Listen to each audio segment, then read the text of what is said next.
I actually did get up quite early today. It was about 1 in the afternoon. Nice. Well, you're up now, so, it works out on the other end. Yes. I did prepare beverages. Oh, crap, beverages. I will be right back. I'm a professional podcaster, I promise you that. You got the tropical mug again? The only time I have a beverage in here is if I'm doing like a podcast or an interview. Other than that, it's always just a water bottle. So I'm always like, I'll be fancy and have some kind of receptacle that isn't a water bottle. Oh, yeah. Well, last time I was doing this,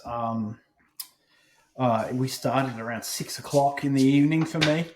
And we went for like 4.5 hours. So I just got a pizza delivered in the middle of it. Nice. Well, I'm going to make crunchy noises then if we're not actually started yet. Awesome. Just get back into crunch. I am recording this, by the way.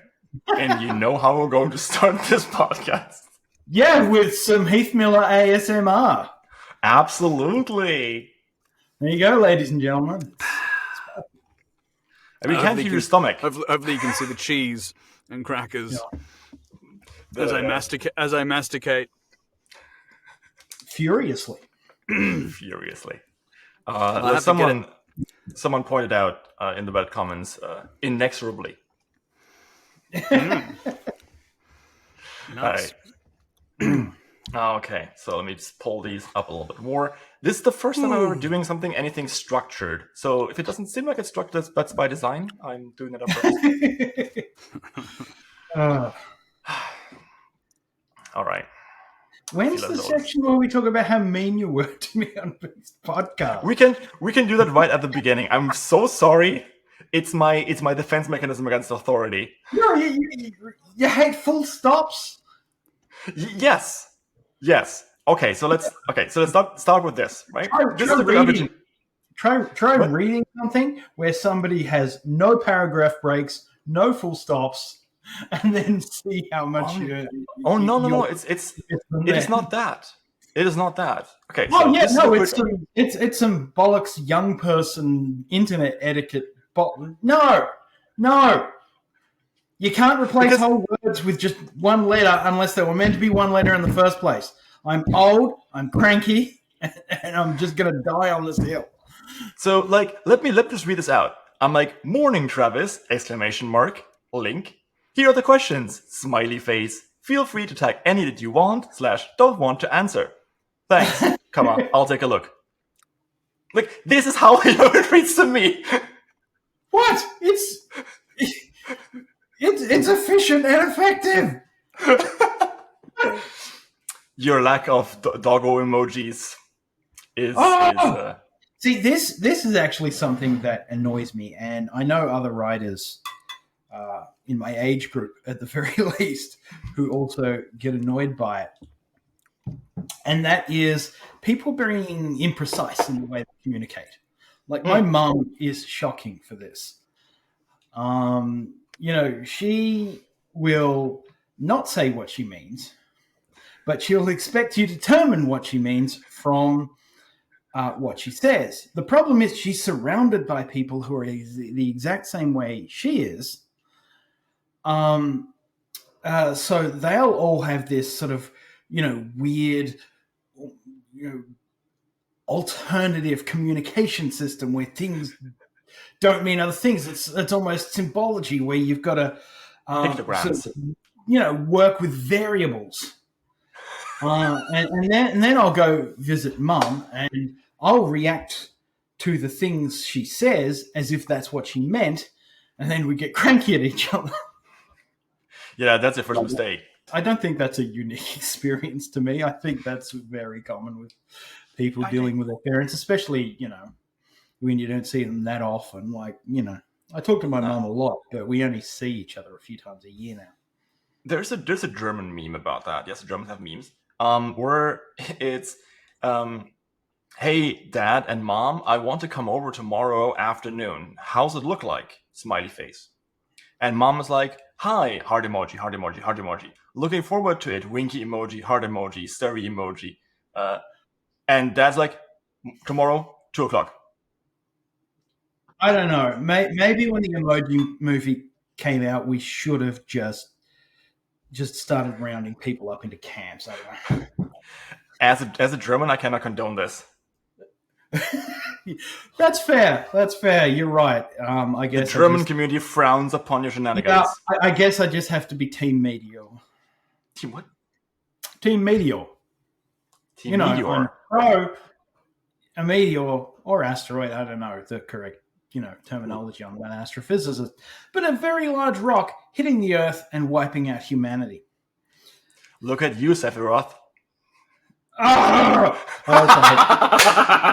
You walked into that one. Okay. All my stuff is here, though, Travis. What's that? Yes. I said all my stuff is here.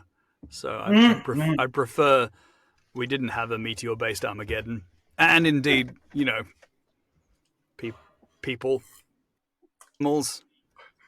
When you're on Team Meteor, you have to be willing to take one for the team. I enjoy emojis and GIFs, and I like shifting into different forms of communication. Some people like use a lot of emojis and GIFs, and other people you don't at all. And the parent thing is very real. It's a different thing to negotiate. Like but emojis and GIFs, memes, they're all very fine. You know what's better? Correct punctuation. I think that they could all exist and happily together. Yeah, no, I'm at the age where I'm using the phrase "the youth" more and more. So I love it. Like myself and my best friend, who's a narrator, like an upside down smiley face says what we need to say. We know what it means, and so it's a perfect shorthand for our textual communication. It's and there's a lot like that where I wouldn't necessarily use it with someone else, but like we have developed our own. Very much like this is how we're using the emojis as code, and so we know what we're saying, and it's great. I love that kind of pictorial communication, but again, it obviously leaves room for the misunderstanding and frustration. Depending on who obviously, you're also using the right emoji. As an Australian, you have to use the upside down ones.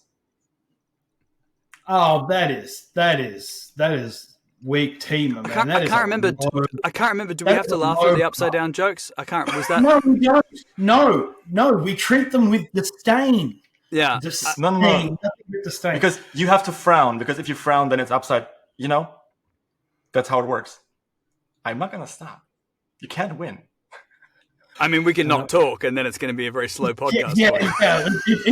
There's a very obvious solution to torpedo your podcast, my man. You should be careful. Hey, welcome everyone to the Crit RPG podcast. In terms of aggressively boring, tired Australian jokes, the upside down one has got to be. It's got to be up on the board. It's got to be up in the top 5. I love a good joke at the expense of like a nation or a people, but like I just feel like it's got to be something with a little more specificity than the upside down one. Something that actually matters to us at all. It's like, wow, we're on a different side of the planet to people making jokes about us. Like the degree to which we do not care. True. Do you see the West Wing episode where they show like different maps of how we could actually show the world map depending on just your perspective? Mm-hmm. Yeah. Oh God, it's a good one. Yeah, pretty good one. There's 2 of us versus there's 2 Australians. This is rare for me. Yeah, this is nice. That someone else can give like blank face to a down under joke. Usually it's just me. Okay. Dollary dudes. That's hilarious. Yeah. Although I think we're due another Ocker, aren't we? Because we had Paul Hogan, and then he just stopped making movies that were worth a goddamn. And then we had Steve Irwin, and he got killed by an animal they use in like touch pools for some reason. Although he was quite awesome. I think we're due another one, right? I mean, we got you. I'm not that awkward. I feel like now it's probably Aussie bloke reviews or something on YouTube or TikTok. Yeah, Aussie man reviews. That guy. Yeah, mate, we could get a lady in. this time. Some woman on a boat named Cheryl. That works. Are you drinking milk? Oh, There's milk in it, Oh, along nice. with like white chocolate liqueur and butterscotch schnapps, and some Kahlua and some Bailey's. Lovely. It's not bad. Sounds good. all right. Hi, and welcome everyone to the Good RPG Oh, well, podcast, the give only me podcast where I'm surrounded by daylight drinking. It's like 2 o'clock in the morning, guy. Exactly, it's in the morning. Yeah. All right, no, let me start again. Anything could be in this. I haven't specified that it's Yeah, alcohol. welcome to the Crit RPG podcast. Woo! Hey! That's like my second word. And I've only had like one of these. Damn, I got a whole jug. It's the Baileys. Okay, hi, and welcome to the Crit RPG podcast, everyone. The only podcast, well, where the host makes stupid puns about Australia and then gets laughed at for it. With me today are both Heath Muller and Travis DeVarrell. You might know them for their work on Indeed, He Who Fights with Monsters. Book 10 is coming out, well, soon as of the release of this podcast, and we thought we would get together and talk about it. I don't think we really laughed at you, though. I think we more just looked at you blankly in disdain. Let's be Yeah. in case people don't have that bonus content. I would very much like to underline the fact that they did not like my joke. They did not. They laughed at me, not with me. That was definitely not the case. Yes. Whoa. Yeah. I mean, and it wasn't even like hideously bad. It was just fine. Kind of sad. It's fine. I mean, people need to get some more material that doesn't come from like a 30-year-old Simpsons episode. So moving on to the user questions, we asked you guys on Reddit, we asked you guys on Discord, on both Travis's Discord, Heath's Discord, and the Athon Discord, for your questions, and we got quite a few of them. Your readers are ravenous for answers, and I thought we might just go through some of those and kind of, well, yeah, you just riff off, and I'm going to read the question and then I'll let you talk. But we also have like one little fun game planned. Heath and I are going to launch an attack on you, Travis, and you're going to love it. That's normally how I react to attacks. I was going to say, Absolutely. I wasn't consulted on aggression or attack formations. This is how Germans do jokes. I see. Yeah, I can also make fun of Germany. It's fine. All right, so why don't we start with the first question that's then going to lead us into the bigger cosmos of our first little game. So this one is by Grimal, and he asked, Shirt, do you ever listen to the audiobooks? If so, does listening to them affect the way you see any of your characters? Do you ever get feedback or direction to shape the audio for a given character? Okay, so no, I don't read the audiobooks for a few reasons. One being exactly what I said. I don't want to be influenced. Like, Heath was just on your podcast, and he talked about the idea of, a performance being just that. It's a performance. This is Heath Miller's performance of He Who Fights with Monsters, not sort of the definitive edition. And people love Heath's performance, which, yeah, they really do. But I've only really heard clips. Because for one thing, I'm not an audio guy. I'm a written word guy, and I think that's probably true for a lot of writers. But he also discussed how we found Heath, and Heath was pretty much on the money. They sent me a bunch of samples, and there were people who were very great, except then they just hit that one word that just goes clang. Oh, that's not an Australian. And so they went back and they sent me just Heath's sample, and right away I was just like, that's the guy.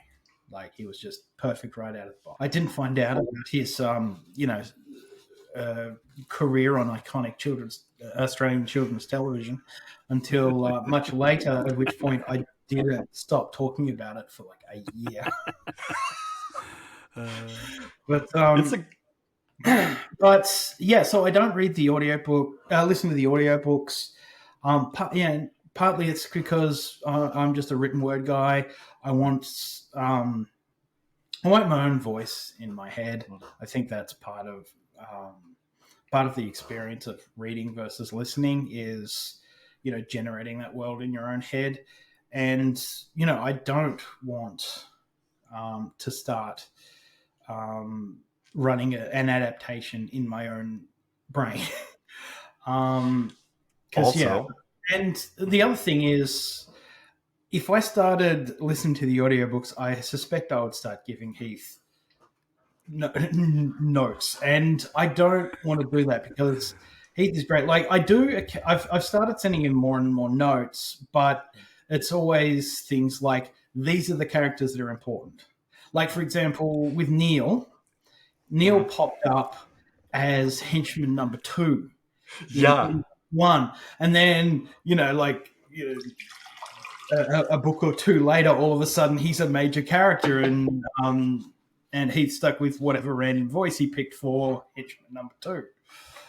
And you're like, I don't remember exactly the notes I sent for book 10, but what I try to do is I'll try to send, these are the important characters, and if I feel like something needs to be done, rather than saying he should sound like this or she will sound like this, should sound like this, I'll try and encapsulate sort of the core traits of the character, and then let the professional figure out how that should sound. It's great because you give story notes and character notes, which is rather than performance notes, which is perfect. It's great to have that heads up of, hey, this guy's going to be in it later on, and this is how, maybe this is something about how I see them, because that shapes the performance. That's brilliant, as opposed to, no disrespect, if an author is like, this guy sounds like this actor, or this character I imagined, like this other character from a TV show or a film, or can they have an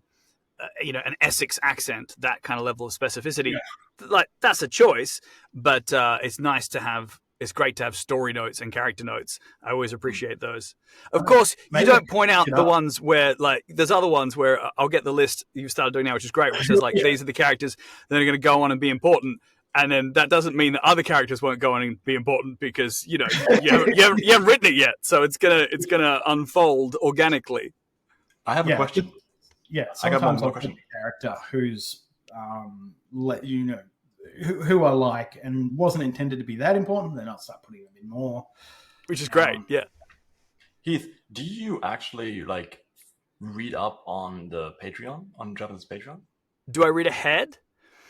Not in depth. I look at things occasionally, but I don't I'm not reading every chapter as it goes up. I'll read the manuscript when I get it from Podium, and I see discussion about things, so I always know kind of plot points, that have been not just if Travis tells me something, but if there's discussion, kind of I'm tangentially aware of community discussion about what is happening, but. No, I don't actually read, line for line as it happens. I wait until I get the manuscript and then go through it.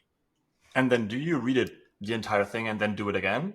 Or I read the whole thing before I go through the whole book and then prep. That was another question. Mm-hmm. Was it? Yeah, actually, that's a question that gets asked quite a lot. I'd say that the other than what are your essences? What are your essences? Specifically to He Who Fights with Monsters, I would say the equivalent of that for an audiobook narrator is probably, do you read the book before you record it? That's probably the most common question after, how do I become an audiobook narrator? And so, okay, what are you guys' essences, so we have that settled? What was that? What are you guys' essences, so we have that settled? I don't know. We've answered this 40 times That's already. My fault, sorry. What do we normally go with? I'm going to go with a new one. Okay. Beverage essence. Ooh. Come on, surely. Yes. Is that a confluence, or is that a normal? Travis can explain that. I just have to read it. White chocolate liqueur plus butterscotch schnapps plus Bailey's equals delicious. Oh my god, I do feel like the cocktail would be a confluence for sure. Yeah. Right. But people will probably lynch me, so Travis, you gotta go. You gotta say. What's that? No. Look, my usual answer is something along the lines of it depends on the day. Oh, okay. Like, when I'm working on, a new character that's going to be important, if I'm going to, sort of focus on what their powers are, I'll sort of work with their essences because with essences, rather than their specific abilities, I'm a lot more interested in how those specific abilities impact them as a character. Like, how do their powers represent who they are? That's not to say I don't come up with some, power set that sort of fascinates me. But, it's more about knowing what they can do and how that represents who they are. Because at this point, I'm not looking to say, here's a new character. Here's like the 20 powers that they have. It's bad enough that I've got this many major characters and anytime they rank up or they've been away for a while, all of a sudden it's time for oh no, Heath to get pull out the robot voice. So. And I wanted to ask about that because someone actually asked a very good question. I'll see if I can find the name while you're answering it. And that is, so with knowing that you now have an audiobook, did that somehow change how you wrote the story? Okay. Not at all. Well, that doesn't give me much time to look at the name. I write a story and Heath has to put up with whatever I send him. There has been a lot less of the sort of system elements in there. They pop up as I feel they're useful. But just the way it's worked out, like this current arc, which is sort of 5 books long, I guess. Do we spoiler? No, we aren't. Okay, go. Yeah, but basically it's been about Jason's sort of growth in a certain area that's not directly tied to the numbers. So it's puberty. So while the numbers haven't gone up, the cardinal sin of lit RPG. I noticed that. Yeah. He's gotten a lot more powerful in, I guess, a more epic fantasy kind of way. And where I'm at, I'm currently writing the end of book 11, is sort of culminating that. And then it'll be moving back towards numbers go up. I was, when I was originally outlining this, what I'm doing now was going to be somewhere around the end of book 9. This is like basically meant to the end of book 9. Yeah, I'm not always as succinct as I would like.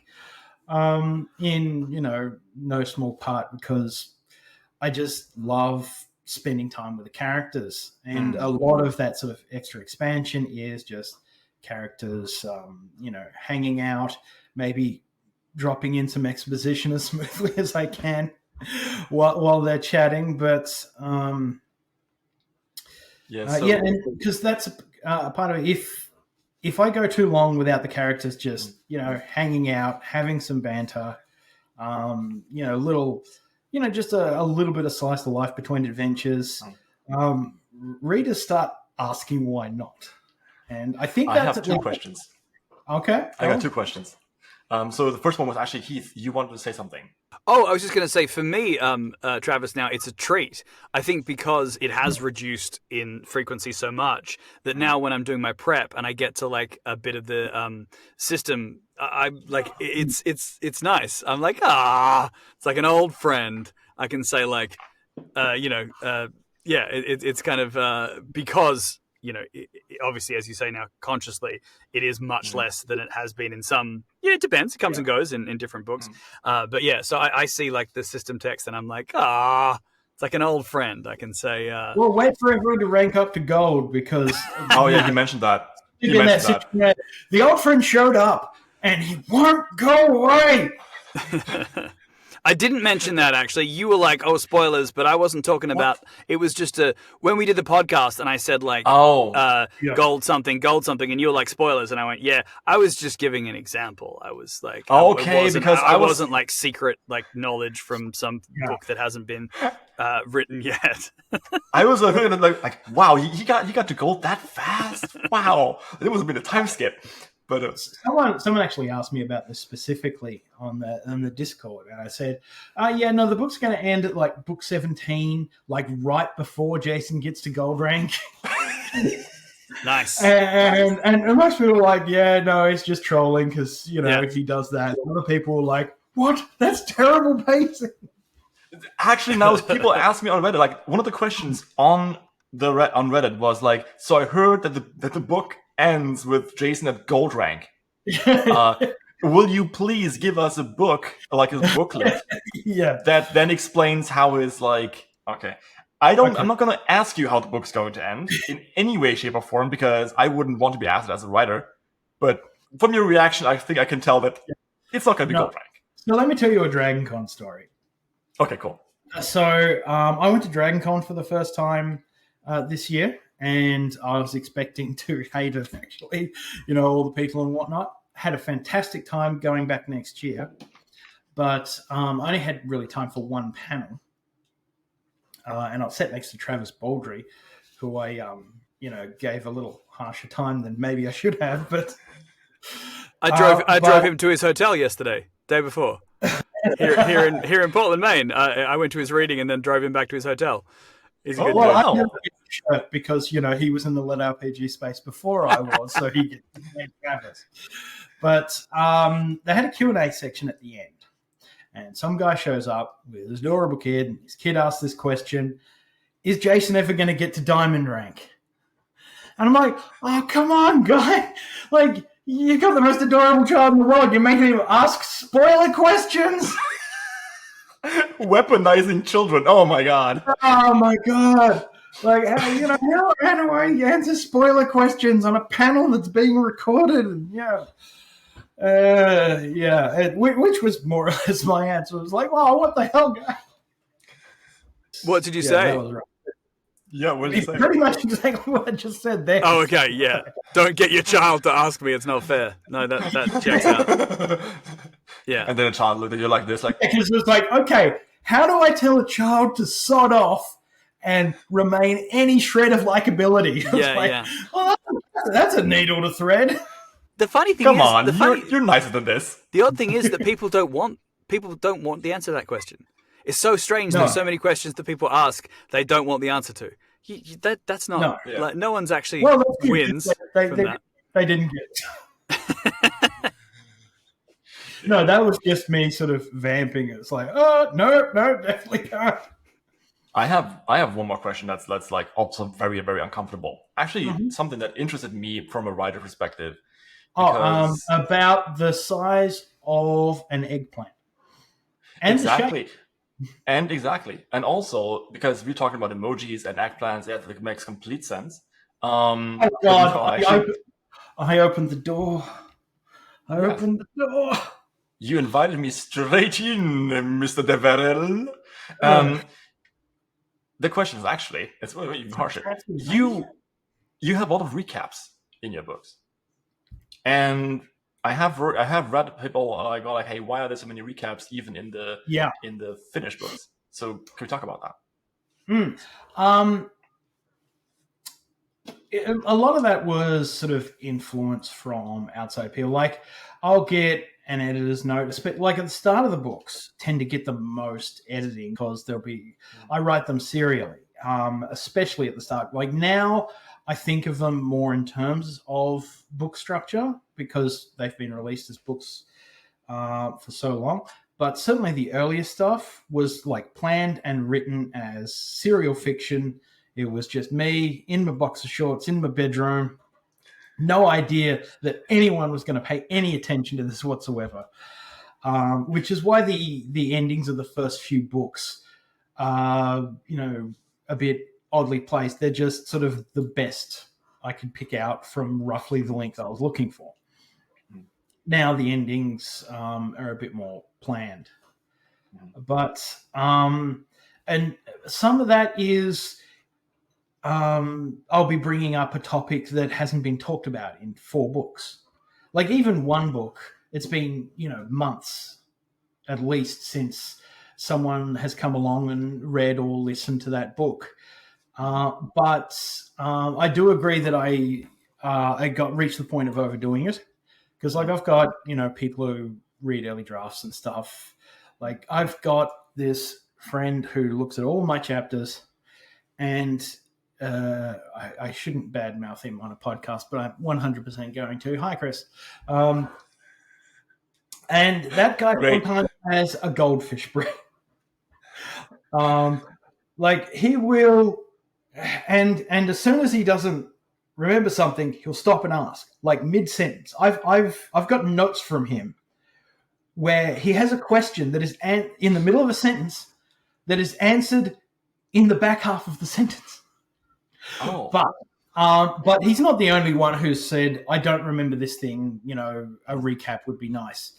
But I did go too far with that. And so especially starting with like book 10, I've been trying to bring that back a bit. Also, book 10, I think, is the first one where I've just got a straight up recap at the start. We'll have a recap of book 9. But it's funny because I was going to say that I didn't, interestingly enough, I don't want to argue with you, but I'd never thought that you recapped too much or not enough.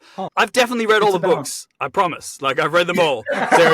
You can empirically prove that I have read all the books, and like at no point was I kind of like, oh, we're going over this again too much, or hey, I forget. Like I kind of, I don't know. Maybe it's a younger listener thing. Maybe I don't know, but like it certainly didn't bother me. It happens when you listen to all of them back to back. Right, because there's a gap between you reading book 7 and 8 and so on. Right. Yeah, which of course the whole series. Yeah, but to me that's the argument of like saying what if you're watching a TV show and it goes previously on Lost or something, like so what, like it was originally on every week, or so deal with it.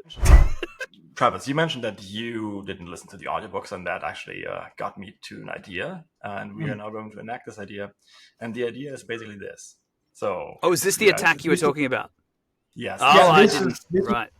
This is going to make me look so bad.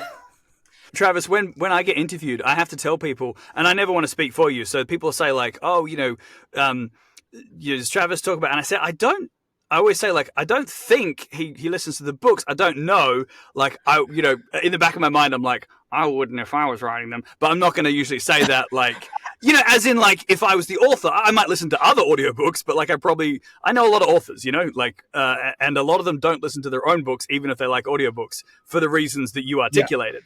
Yeah. People always kind of assume that you do. So I often have to, like, cut off whole conversational arcs where I'm like, I don't think, man, like, yeah, so I'll just listen. Oh, the whole thing. I'll just listen to all the audiobooks. I'll just take like reams of notes and I'll send them all to the publisher.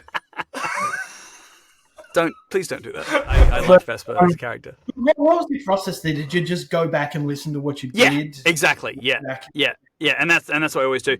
I never feel like I'm absolutely 100% married to, like it has to sound exactly like, because the thing with audiobooks is that often a character's sound will change a bit. But in the same way as I look at it in the same way as you're writing it, Travis, or as an author is writing, their characterization changes as they go. Not in a way that represents failure. It's just the way it happens. Yeah. Yeah, and so I kind of feel the same way in that, like, they might sound a little different in book 1 than when they come back. I'm not saying that, like, in book 1 they're like, hello, mate, how you doing? And then in book 4 they come in and they're like, my name is Vesper. Like, we're trying to keep them vaguely in the same neighborhood. But certainly, like, they evolve. And also characters, like, can change they change, as in the character changes, and so sometimes that can be reflected in the character voice, like, to an extent. Do you have like Humphrey's changed a lot, I think, because he's changed. He got more confident and kind of more into secure in himself and less of like whatever mummy tells me, and I feel like that changes the way he sounds a bit. Now I saw Heath like doing these massively 2 different versions of the character, and I absolutely want to start doing that with characters now. Just have them massively change. Well, I was you said a bit from the podcast I did that you must have listened to, which I'm flattered that you listened to any of it. But Oh, yeah, it's so much better than me. one of the things I was saying was that I love, like, I enjoy the fact that, like, you don't give a ton of, like, vocal description, because it's often overused, especially, as I was saying in the podcast, in, like, romance as well, like, but also in fantasy, where everyone's always like, yeah, it's different if it's how they're feeling, but if it's when it's that thing where it's like in their, like, rock voice or whatever, like, it's kind of some is always good, but, like, it's nice to have some flexibility as well. I just did a book recently where I swear everyone is Also the male character. You're very gravelly. I'm also very gravelly. It's excellent. Everyone's growling and groaning all the times. Yeah. You used to sound like a little boy, so I started smoking cigarettes until I sounded like this. I have very bad sugar. I'm dying quite soon. Oh, I've done for other books, Travis. Like, I've had things like her voice sounded like a bell intoning in a deep well, and stuff where you're like, you get that fantasy stuff where you're like, whoa, okay. You know what? It's actually going to sound like me. It's going to sound like a guy in a box, because that's what you're getting. Well, that's where you need to innovate. Like, if you put a pot over your head while you did that voice. People ask that stuff all the time. They're like, how come you're not using sound effects or whatever? And you're like, it's because it's a slippery slope, man. Like, if you start using vocal effects for one character, like, are we also then putting in the sound of the brook babbling in the background? And, like, are we, Yeah, so your own audio effects studio. Yeah. There are very large studios with, like, all those incredible sound banks and all that stuff, and they go out and they make those noises, and it takes tons of people and thousands of hours to build up those audio things. The idea of putting that together for an audiobook is nuts. And if you want to hire one of those groups, it's like crazy expensive, because you're paying a bunch of people for a bunch of time and a bunch of work and a bunch of assets. Totally. And all of a sudden, audiobooks all cost $700. Okay, so we gotta get this done. Okay. Because, as we said, structured podcast. I feel like I edged you here, but we should do one. Yeah. I feel like I should do some voice that I remember. I feel two. I got two, and I think they're kind of easy. And they don't have to answer in the voice, but I think Travis might just ask like 5 questions. You ask a different question. Ask a different question. How about this? Instead of this, you ask a question, Travis, 2 questions, and I'll answer it in 2 different characters. All right? Okay. How angry would you be if Jason manipulated you into using a pogo stick? A pogo stick? I mean, it depends. What exactly am I doing with it? I'd probably be pretty angry. Okay, Travis. I have no idea. See, I love that. That's great. I adore that. That pleases me in my heart. Okay. No, we're not. And we're not telling him. You just have to go. You're telling him? No. Oh no, of course when not. the podcast airs, then you can read it in the comments. Am I gonna No. Travis, you should go and buy audiobooks. Am I going to have to go get an Audible account so I can figure this out? Ask another question. I'll give you one that I reckon maybe you'll get. Maybe, I don't know, or not. Maybe. We'll see. Okay. I know. To what degree do you get annoyed at Jason constantly disrespecting deities? I mean, personally, I don't really give a shit about gods that much. I mean, except for my own god, maybe, depending on the day. Doesn't really bother me. Oh. I feel like you might know that one. I mean, that. See, I would love it if you guessed like a henchman who was in like one book that I've completely forgotten about. Oh, yeah. But I presume you've also forgotten about them, Travis. No, it's fine. That's very clearly Dougal, the guy who kept hitting Jason with a shovel in book 1.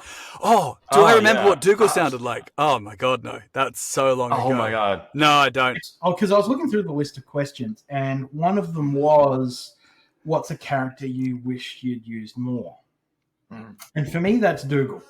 I think there's a lot of missed opportunity for a great recurring villain in Dougal, as the guy who like always ends up as the henchman for the next shady organization Jason comes across. He ends up hitting Jason with a shovel and then having to do a runner as the whole thing falls apart. Like, I would have loved to have him just sort of progressing through the books, except, he did a runner in the first book, and then he shows up again in 2 and 3 and dies in pretty unfortunate circumstances. So. One of the funny things that does happen sometimes is that in series, it's not just yours, but where you make a voice, and in some ways you might choose it based on who they're going to be talking to a lot in the text that you have, for differentiating things. And then like 3 books later, those 2 people who you gave a very similar voice to, if not almost identical, decide to like hang out for like 15 chapters. And just laboriously explain things to one another, and you're like, damn it! Like the deep, intricate, like mysteries of the universe. Where you were like Bugs Bunny voice. Where you were like, I gave him this voice because just the most banal, not banal, but as in this person had a higher tone and like a looser, so I gave this one like a lower voice and a more kind of rigid, just to differentiate because this is them, talking, and it fits in with the character, obviously. And then suddenly they're just like. They're going on a road trip for an entire book. You're like, damn it, you should have made it more different. I want to do a whole sequence of chapters of Taika roaming around New Zealand, talking to other New Zealanders, to see how many times I can get you to say the word choice. Nice. Yeah, no one else is allowed to say bro. That's isn't that? I think I'm putting that in my contract from now on with Podium. No one else is allowed to say bro. Heath, I think we owe Travis at least one little short Taika impression. Oh, Taika? Yeah, I mean, I'm sure he knows what Taika's. I don't know what like. Oh, are you drinking something, bro? Did you bring a beverage? That's. See, Taika is actually one of the few characters who is sort of vocally quite specifically described in the series, and so I think that's actually the first time I've heard you do it, and spot on. Excellent. I mean, I read that and I was like, as in, when they were introduced, I thought, I think I know what we're going for here. I was so happy as a reader when I was like, oh, that guy's coming back. Oh yeah, he's cool. Like he's just like this bouncer at this random club. Everybody loves Taika. There's a handful of characters who people love, like the familiars. People love Stash. People love Onslow. Clive is very popular. Taika's hugely popular, but the most popular character. Like if I actually did a popularity poll, there is no question that the winner would be Clive's wife. Yes, absolutely. Clive's wife is. That time when they. Yeah, that was man, like so cool. You showed me like the notes, and it was just he never gets to narrate. Yeah. I've got an extensive biography. Born in Mornington Crescent. That's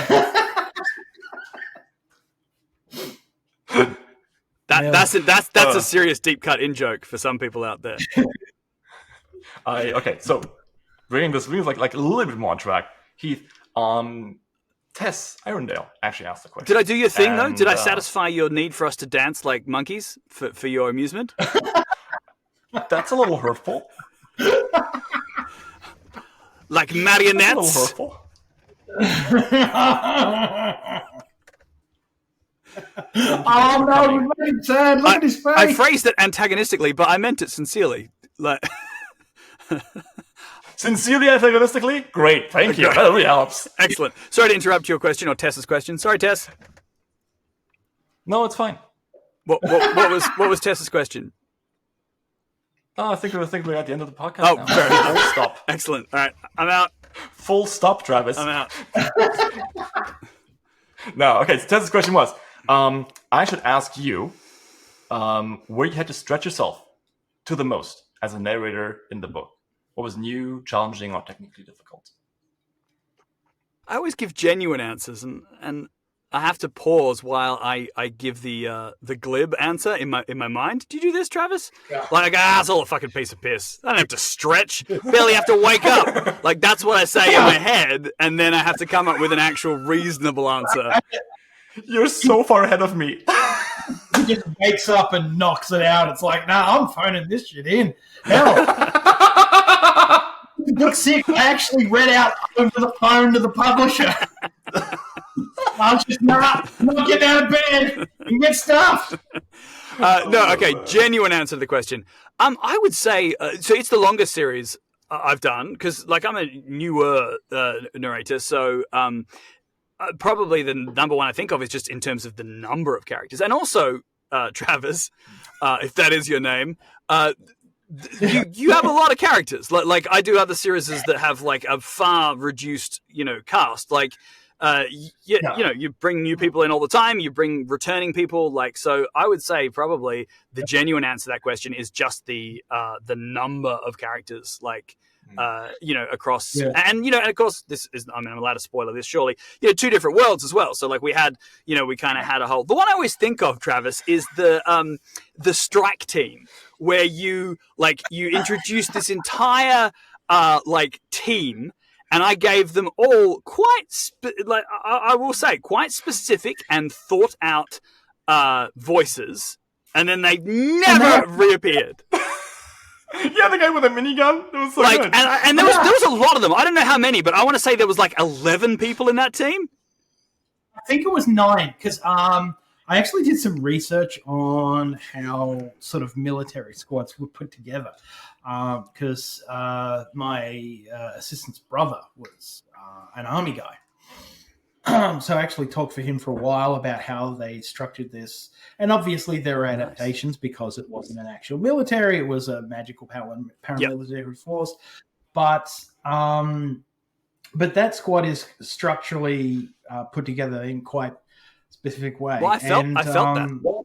I clearly felt that, so I gave it the time it needed. And that's the thing. Like, if I'm going to have characters that matter, like, I like to have them down when they come in, because even if it's not until 7 books later, spoilers, characters will show up again. And if I've just sort of shortchanged them and the only thing I know about them is they own a tavern, then all I'm going to have is generic tavern owner from the first adventure of every D&D campaign ever.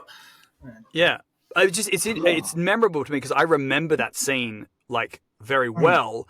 Whereas I may not necessarily here sitting here now remember other scenes, but I remember it because it was a lot of work in terms of getting I remember it because I was like, all right, here we go. This is this team, and I've got to differentiate them out, and there's dialogue, banter and everything between them, and so probably. Yes, I remember us chatting. I know this was probably somewhere around book 3. And you're telling me about how Neil was like henchman number 2, and then all of a sudden he's a major character, and you say you have so many characters, and I know book 4's coming, and I'm going to change almost the entire cast, and I'm like, uh-oh. The thing is, sometimes if you know, I no longer, if it's a series, I no longer give someone a voice that I think is either unsustainable or ridiculous.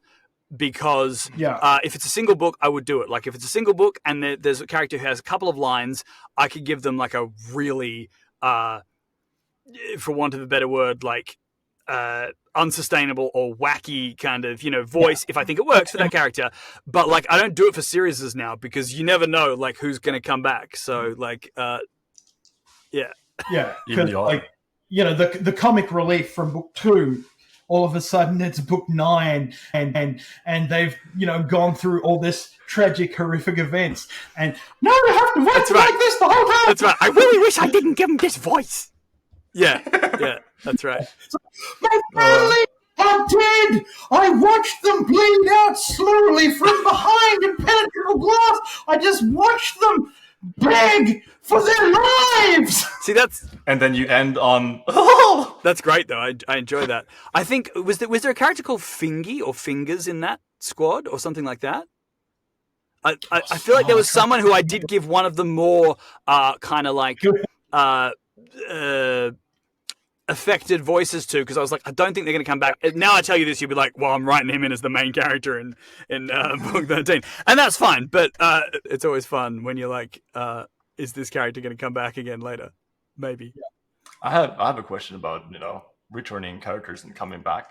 Completely bad segue, but one question that got asked quite a lot actually, and we haven't really talked about all that much, other than you don't mind it, Shirt, and that is fanfiction. And someone asked, Shirt, there seem to be a number of fanfiction based on your system. How many have you seen / read in, and have you ever considered giving them some encouragement, authenticity? That's by Xenodan. I haven't read any. I know that some are out there. Like, I have a fan content channel on the Discord, and I know some people have done some stuff on Royal Road. I haven't gone seeking it out. Like, I have enough trouble finding time to do, reading stuff like I just read Warformed. Yeah. That panel I was on with Travis Baldry actually had Luke and Bryce on there. And they're great guys, but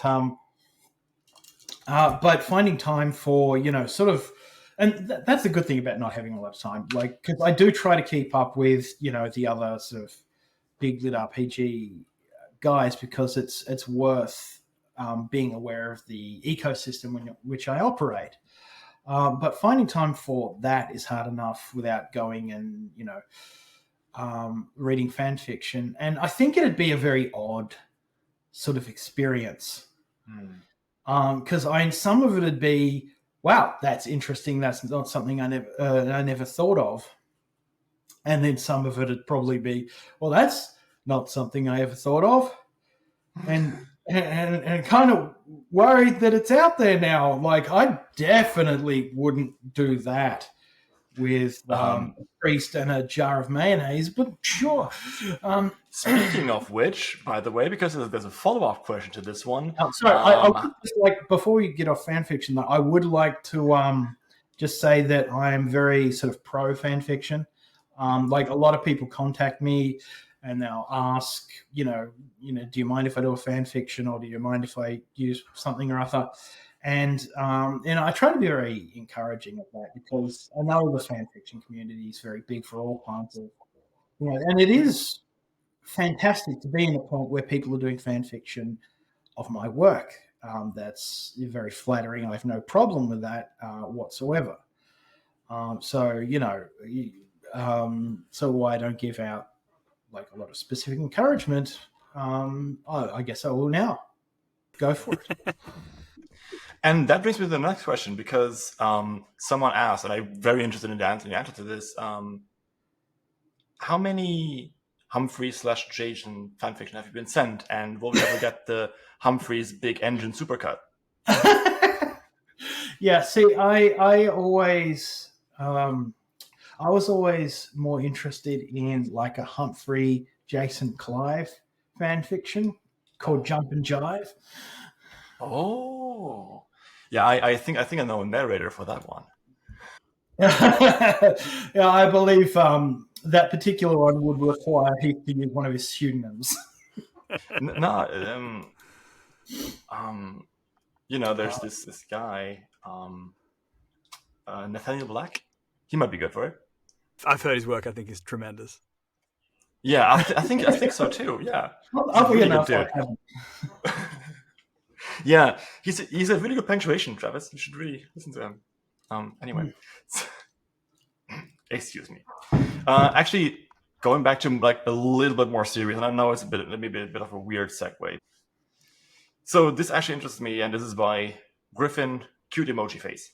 How would magic / ranking up affect a trans person differently than from anyone else? Yeah. As a trans person themselves, it's been a question they've been thinking about for a long time. Yeah.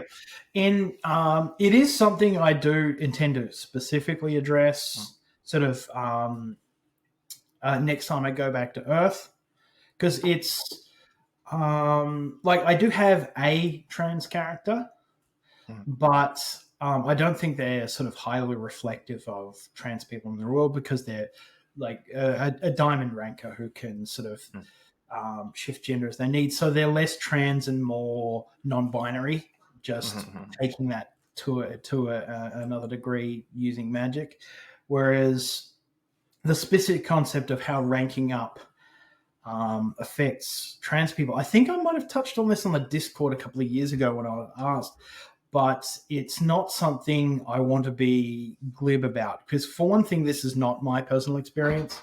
So while I do want to address this specifically in a positive and supporting way, and I do plan to do this next time the story sort of winds its way back to Earth, because that'll let me explore it in a context that's sort of appropriate to it, rather than me throwing out some weird magical crap that just makes everything quite messy.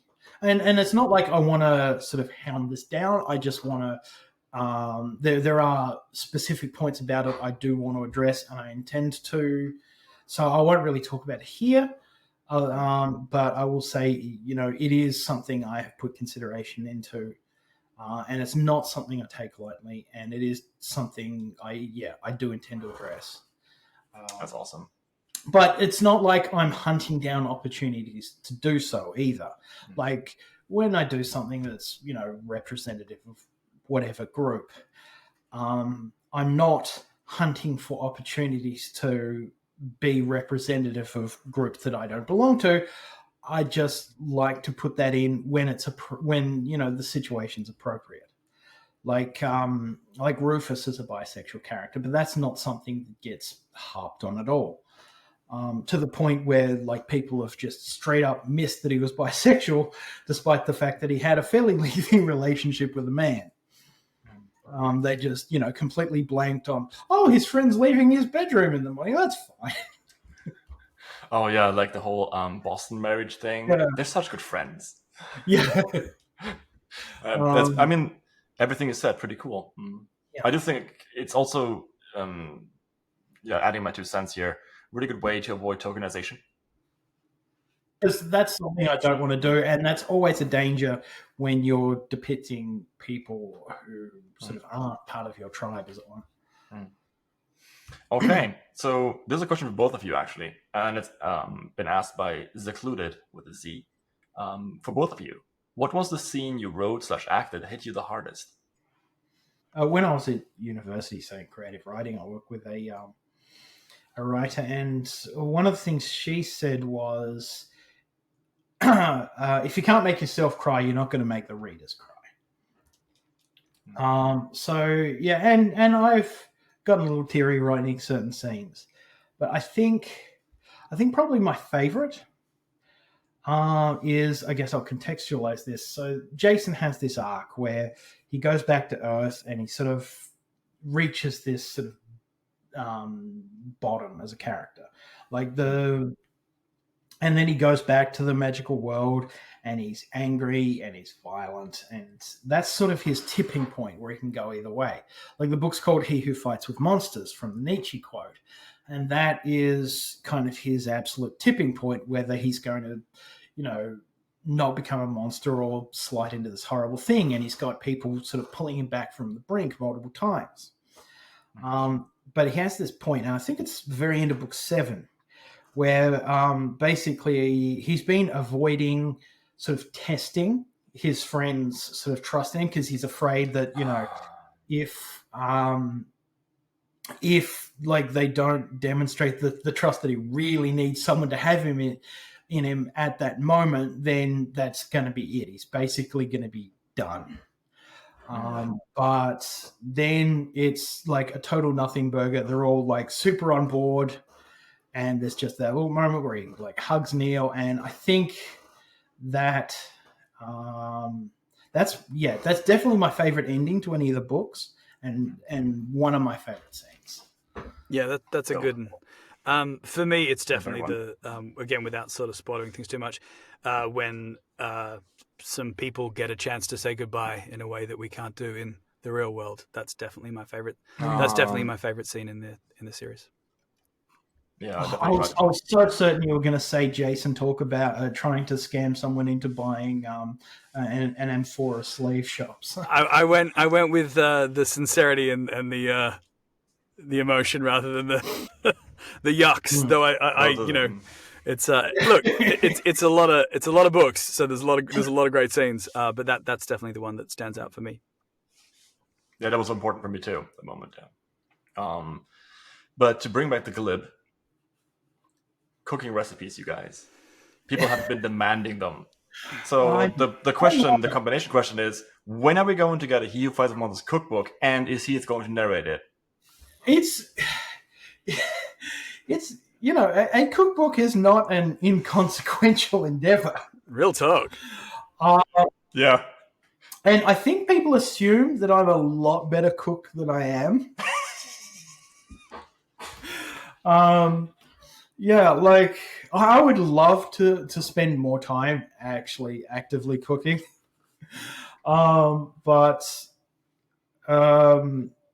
Yeah, so nothing specific on the horizon. Although people have, even my publishers ask, like, that'd be a good promo thing. It's like, do you have any concept of how much work that would be?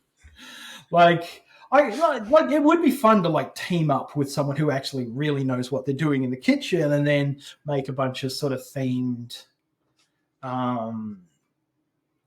themed dishes and do like a mini cookbook or something. That would be something fun to do, but it's also something I'm more inclined to do when I have more time to work on it. That being said, I am just making some nice, simple, like I do board game and barbecue Saturdays. Like my friends come around, we get out on the deck, we have barbecue, and I'm doing some like chorizo, halloumi, cherry tomato shish kebabs that I'm quite looking forward to trying out.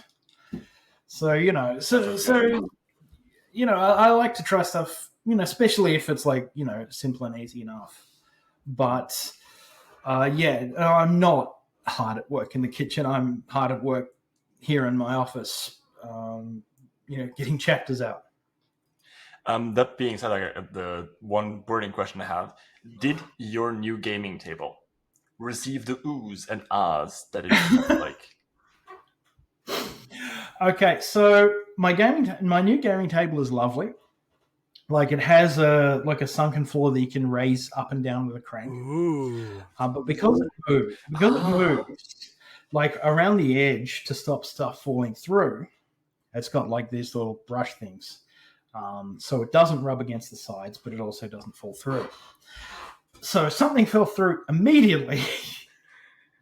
Like the very first game we played was just like a little red cube. We had tons of them. So, I didn't feel the need to try and, disassemble the table to try and find it, thankfully. Because, it sort of went on the brush thing. And instead of carefully putting it out, they're just like, I can grab that. Chunk. Oh, I think I'll push it through. Whoopsie. Well, okay. Well, there goes a product. Because it's very nice. It's apparently the same dimensions as the Colosseum. I don't know. I did not ask for that specifically, but I got a custom ring light thing made for pool tables. To scale, though, right? That's hanging from the ceiling. Because both Heath and I heard you say it's got the same dimension as the Colosseum, and we were like, to scale. Like, we were like, your house is bigger than we thought. Yeah. No, the books do very well, but they don't do that well. You just like buy the entirety of some abandoned town in the outback and just build it where the football oval was. Like, see him made out of like corrugated iron and balsa wood. Like, because I do, shut up. But no, it's the same, dimensions but scaled down. And I had a light made, like it was a pool table light for the top.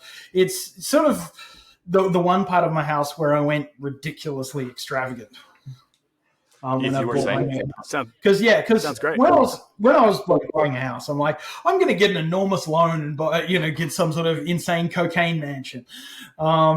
Except then I found this, very sensible house. It's got lovely reviews, and I went, yeah, I could just have a nice, sensible house with an outlandish games room in the basement. Yeah, good choice. Priorities. Yeah, but like the Shirtaloon cocaine mansion also sounds like a place I would visit for sure. Yeah. So, but I feel as though in the tradition of throwing you under the bus, I have to ask you this one. I really like you, but I've got to do this. Oh dear. And it's by Awful Crowded 117. And they ask, I'd like to ask Shirt why he hates Jason so much. Poor dude cannot catch a break, especially romantically. Who hurt you, Shirt? Narrative structure hurt me. You got to have conflict. I true. I remember some writer saying, what you need to do with your character is just pile on and pile on and pile on, and then make them dig their way out. I don't know that I completely agree with that, but there does have to be conflict to drive stakes, and romance is not a large part of this story. Like, Jason's had relationships, he's fallen out of relationships, and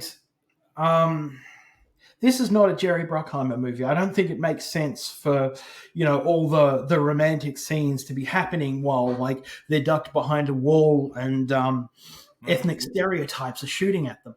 And You're talking about The Messengers, of course. Yeah. But in terms of, actual romantic relationships, that's something I never delved into super hard. I'm quite happy with how I've handled them.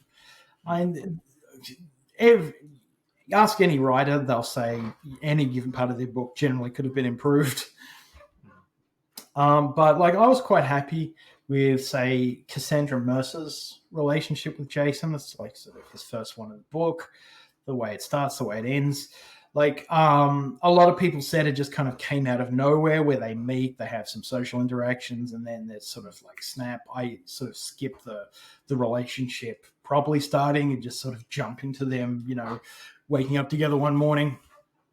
And then the way the relationship ended, I think, because it's not a focus of the book, I'm pretty happy being relatively hands-off with that. Mm-hmm. And I try to have the relationships feel real, even though I'm not delving into them super deep. The one big relationship that's sustained is sort of Sophie and Humphrey. Yeah. And I do want to touch into other relationships that are happening, but I also want to keep them real, because there are issues to do with the relationships. Marriage is hard. Yeah. I'm assuming I've never actually had one. Heath, how's the marriage going? Marriage is hard. Yeah, I would. I think yeah, that's a universal. It's something. Relationships, prolonged relationships. Yes, in general. Just look at Clive and his wife, right? People change over time. So, maintaining a really strong 50, 60, 70-year relationship, which is really as long as people realistically go before the clammy hands of death drag them underneath. And then you extend that to people who live 100, 200, 300 forever. That's going to change relationship dynamics. And that's something, again, I don't want to explore too deeply, because that's not sort of the focus of the book, but it is something I want to touch on as characters start looking down the barrel of the next centuries, 2 centuries. And that's sort of the relationship part. The other part of it is, if you're just going to hammer on your main character, I think you have to a degree. I guess you don't have to. Especially in Lit RPG, there is a very large audience for the OPMC, the overpowered main character who just steamrolls every challenge, and every time something is how are you going to overcome that? Oh, well, actually, last chapter I just picked up a thing, which worked out very nicely for me. Again, so sweet. And if that's what people want, if people want that power fantasy, excellent. That's great. There are stories out there for them. I want that challenge, but it's not just a matter of challenge of this is a CR7 encounter for a level 7 protagonist. It's not just about power. For me,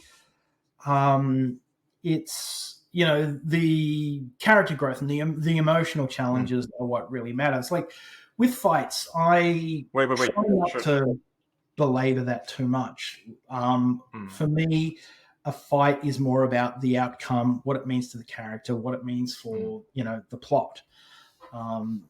And so those are the challenges that I try to give to a character. I have actually 2 questions regarding to that, and that is by Screep1. And they say, could you ask Shirt where he sees the future of Western web novels heading? I have heard another author say that the West is 5 years behind Japan and Korea, but it would be interesting for Shirt to hear his perspective. And I would also like for Heath to maybe also like weigh in on that first a little bit. Oh, Then- no idea. Thank you. Yeah. Because it's not my gig. I mean, narrating them is, obviously, but I couldn't tell you. Yeah. I feel... No, you came into this because Podium said, "Hey, do you want to voice a lit RPG?" And you're like, better find out what that is. Yeah, as I said on your podcast. Yeah. So, and now I've read both for pleasure and, narrated them. And so I have, but mine's such a specific, kind of from the ones I've done and the ones I've looked into that I don't feel like I have anything helpful to say on that. But that works out because I have to go anyway. So I gotta get a boat. Yeah. So I gotta disappear anyway. So I'm like, dunno, I'm off. Well, that's And I'll leave it to the writer to answer. It was a blast, though. Bye. Good talking to you, Travis. Heath, wait. Thank you so much for being here, and please let my family go. Yeah, good to see you again, Heath. Yeah, nice talking to you both. Bye. But Okay, so the history. now we can talk trash about Heath. Heath is a great guy.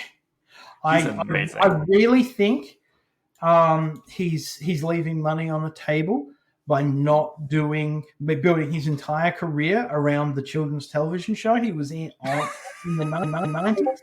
But if that's the way he wants to go, then that's the way I agree. Have you seen his goodbye wave? Oh yes, I have. Yes, the children's television. Exactly. He does it so well. Yeah, well, he's pro. But so the question was about the future of Western versus Eastern lit RPG, and I think I keep getting bleeps. People are messaging me on Discord. That's me and Heath. Oh, that's you. Oh, right. Well, what have you got to say? Heath said, "Sorry, Ferry, don't wait. Was a pleasure!" Exclamation point. Yeah, well, that's because he lives on like an iceberg off the coast of Maine and something. I have actually seen pictures of it in the winter, and it's all covered in snow, and it's absolutely gorgeous. But if we're talking about sort of the progress from where it was, because a lot of lit RPG came out of like those sort of East Asian markets where they originated, Japan, especially web serials from China. Like China was sort of the home of the web serial, but a lot of the genre conventions came out of sort of Japan and their light novels, and people love those translations. I was one of those people. Like I actually came up. My first sort of real delve into lit RPG was a Korean one called Legendary Moonlight Sculptor. You know that Royal Road. Exactly. Yes. Yeah, Royal Road was this was sort of originally named after that, I believe, when they called it Royal Road Legends. But they were like massively a huge influence, and a lot of different genres. There's lit RPG, there's cultivation, but they're all sort of tend to roll under that progression fantasy banner.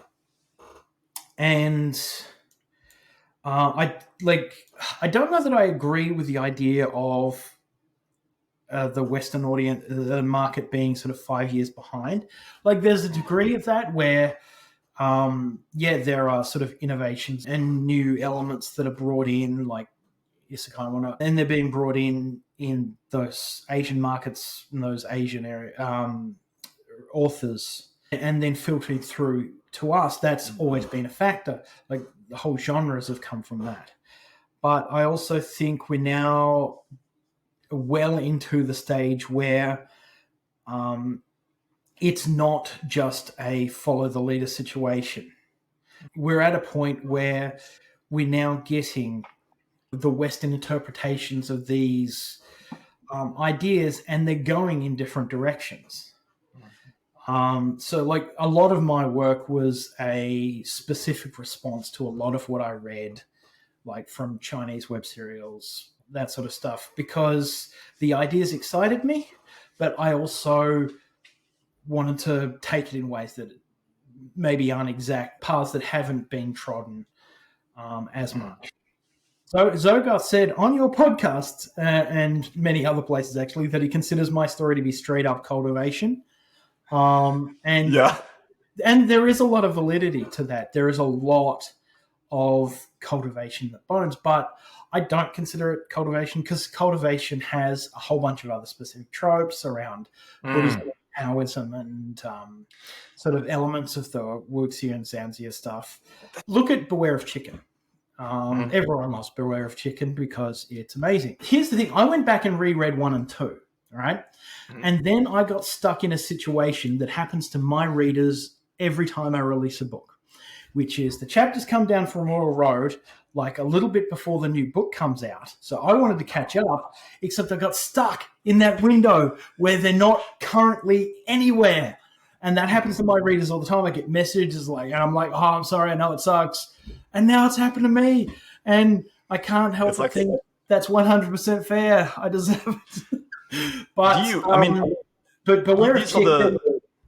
The spin-off one. Sorry. The one, yeah, because they had that thing at the start where it was like, oh, I was going to send into the one that was full of women. And he started that spin-off. But the thing is, like, that's a cultivation novel. Like, Beware of Chicken is explicitly a cultivation novel. Sex, clans, all of that stuff. But it's also, like, both sort of narratively and within the text, like, literally running in the opposite direction from everything that you think of when you think cultivation novel. Yeah. Like, I mean, the guy literally just goes to the cultivation archetype and says, no, fuck this shit, I'm out.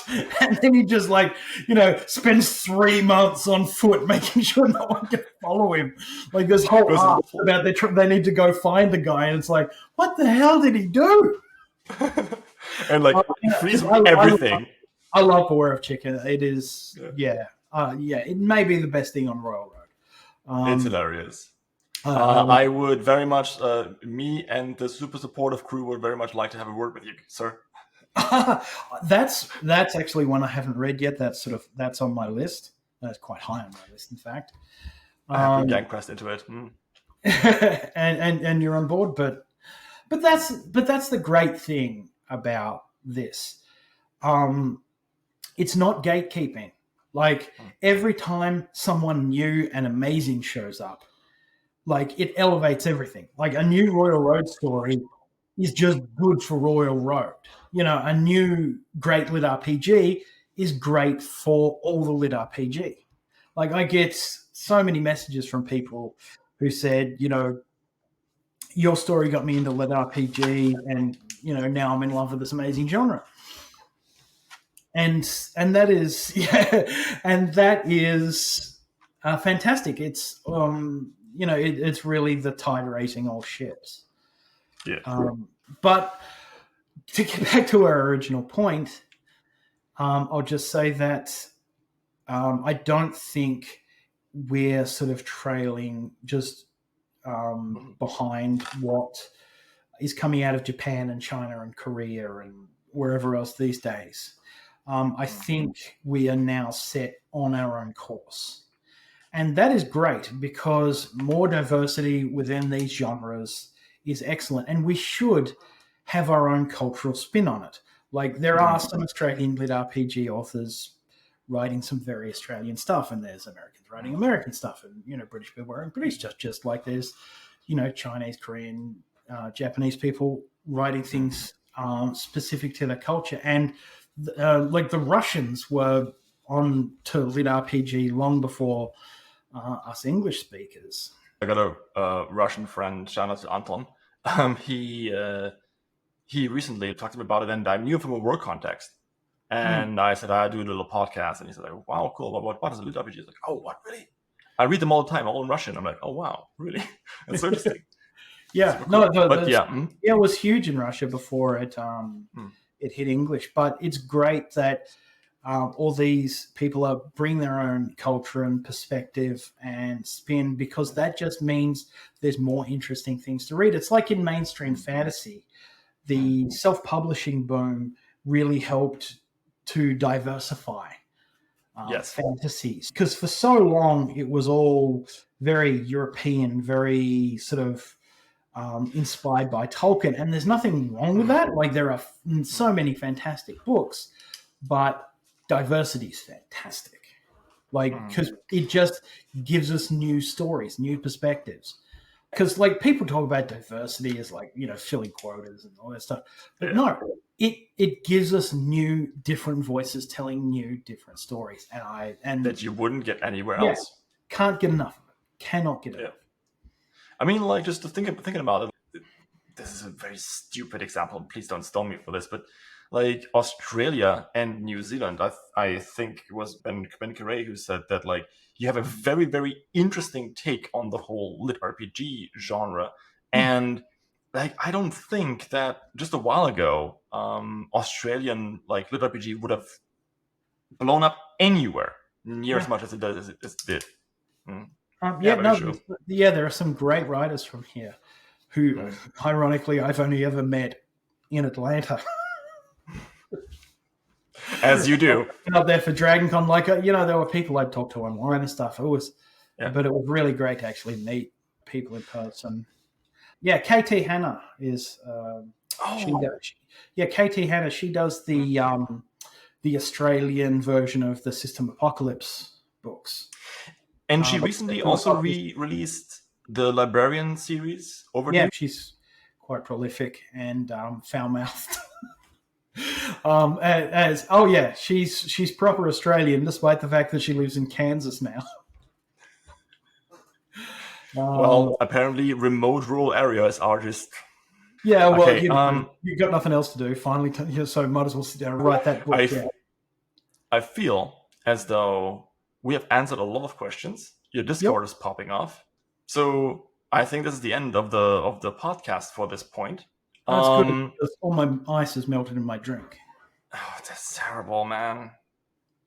It is better frosty cold. I love ice cold milk. And this one is ice cold milk with a bunch of alcohol in it. I recommend these like little steel cubes that don't melt, like the one they use in cognac, because it doesn't water down the milk. Okay, that's cool. Right. So while we're going completely off topic, this won't be a regular crit RPG. This will be I'm just doing it for you guys, basically. So a special promo one, because I've got a book coming out and I can plug things shamelessly. Exactly. Yeah, okay. Well, I'm now going to completely unprofessionally plug my book. Well, I suppose it's technically day drinking. It's like 3:45 in the morning. 4 o'clock somewhere. Okay, so He Who Fights with Monsters, book 10, coming out. If you've read the first 9, then you're probably going to give the 10th a go, unless the 9th book pissed you off somehow. So if it did, sorry. Try again. Book 10's probably great. There's actually a giveaway going right now. My audio publisher has actually made a little packet of collector cards.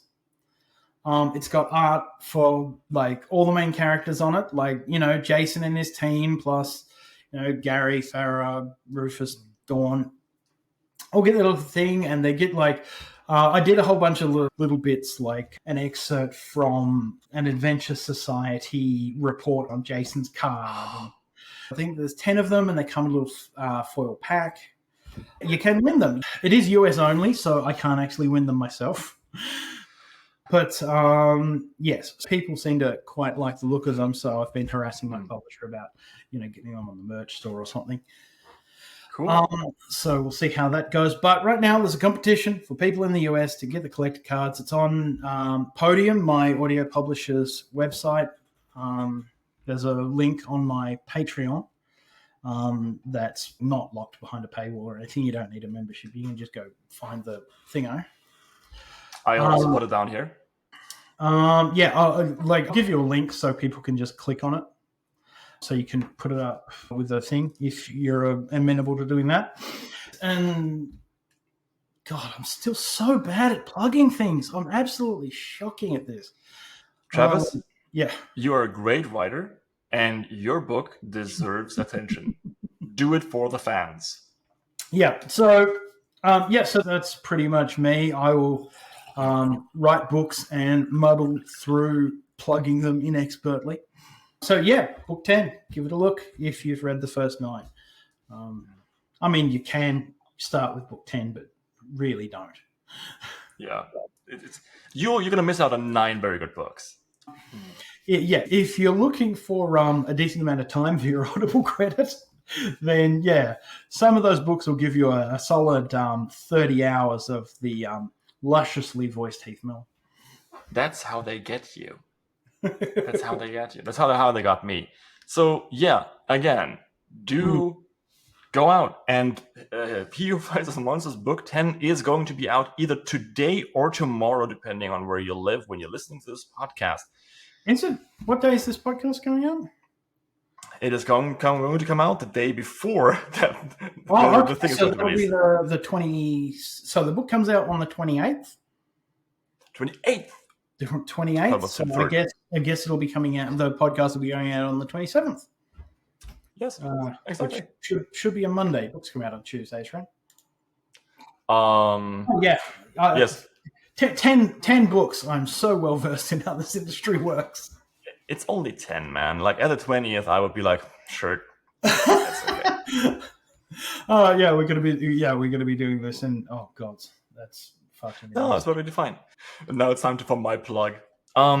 Yes. Thank you so much, everyone. This has been the Crit RPG podcast, special edition for the 10th release of He Who Fights with Monsters. If you enjoyed this podcast and didn't get sick of my really weird laughter and German accent, there's more of the stuff down below. I love your German. Go ahead. So, thank you so much. That is very nice of you to see. Although that goddamn kazoo thing had to die. Yeah. So, and if you want to spend 666 euros reinsert the kazoo ad into every single podcast, even on Patreon, just to piss Shirt off, please do. No, please don't. Okay, I don't know how it was in Australia for you. Yes, of course. Wave. Thank you so much for listening. Yeah. I hope I'm making you proud, Heath. Bye, guys. Now I'm remembering. And I'm remembering the 90s Ninja Turtles series.